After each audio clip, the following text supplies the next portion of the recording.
Government కూడా చెప్తున్నాను, నిన్న వచ్చిన జనం ఒక ప్రవీణ్ పగడాల మీరు చంపేశారు, ప్రభుత్వం చంపేసిందో ఎవరు చంపేశారో చంపేశారు,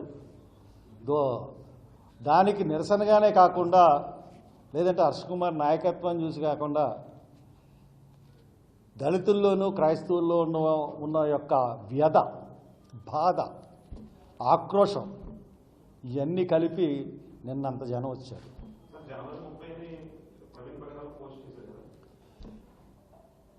అంత జనం నేను ఎప్పుడు చూడలేదు. ఆ జనంతో నిన్న కంగారు పడిపోయారు పోలీసులు.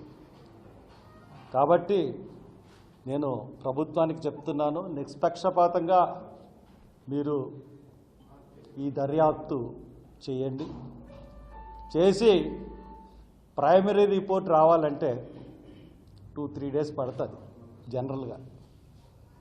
కానీ ఒక 6-7 గంటల్లో కూడా ప్రైమరీ రిపోర్ట్ ఇవ్వచ్చు. కానీ ఇది క్రూషియల్ కేసు కాబట్టి, సెన్సేషనల్ కేసు కాబట్టి 2-3 రోజుల్లో ప్రాథమిక రిపోర్ట్ ఇవ్వండి. తర్వాత 3 వారాలు 4 వారాల్లో FSLC report, forensic science laboratory report కూడా ఇవ్వండి. ఖచ్చితంగా ఇది హత్య. మీరు దాని ప్రకారం ఇస్తారో మరి ఏ రకంగా ఇస్తారో అన్నది మేము చూస్తూ ఉంటాం. మీరు తప్పుదోవ పెట్టించారంటే మటుకు అందరూ ఇరుక్కుంటారు. ప్రవీణ్ కుమార్ పగడాలది హత్య పోలీసులకు తెలుసు, డాక్టర్లకు తెలుసు. ఖచ్చితంగా ఇది హత్యే.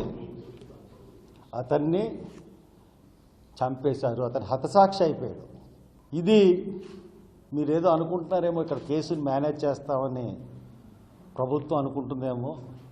మీకు ప్రభుత్వానికి హెచ్చరిస్తున్నాను, ఈ మనిషి 2 రాష్ట్రాలకి సంబంధించిన మనిషి. మీకు తెలుసు నా సంగతి. ఒక శవాన్ని పూడ్చిపెట్టిన 6 నెలలకి మళ్ళీ పోస్ట్ మార్టం చేసి పూడ్చిపెట్టిన శవాన్ని 6 నెలల తర్వాత తీయించి మళ్ళీ రీపోస్ట్ మార్టం చేసిన మనిషిని నేను.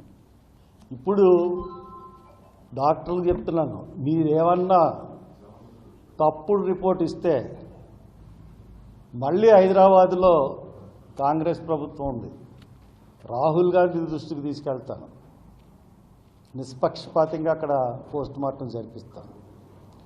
కాబట్టి డాక్టర్స్ ఖచ్చితంగా నిష్పక్షపాతంగా రిపోర్ట్ ఇవ్వండి. ఎవరికి తలగొచ్చినా మీ ఉద్యోగాలు పోతాయి. ఖచ్చితంగా ఏ మాత్రం తేడా వచ్చినా రీపోస్ట్ మార్టం జరుగుతుంది. రీఇన్వెస్టిగేషను మళ్ళీ తెలంగాణ ప్రభుత్వంతో కూడా చేయిస్తాను, పోలీసులు తప్పుడు ఇన్వెస్టిగేషన్ చేస్తే.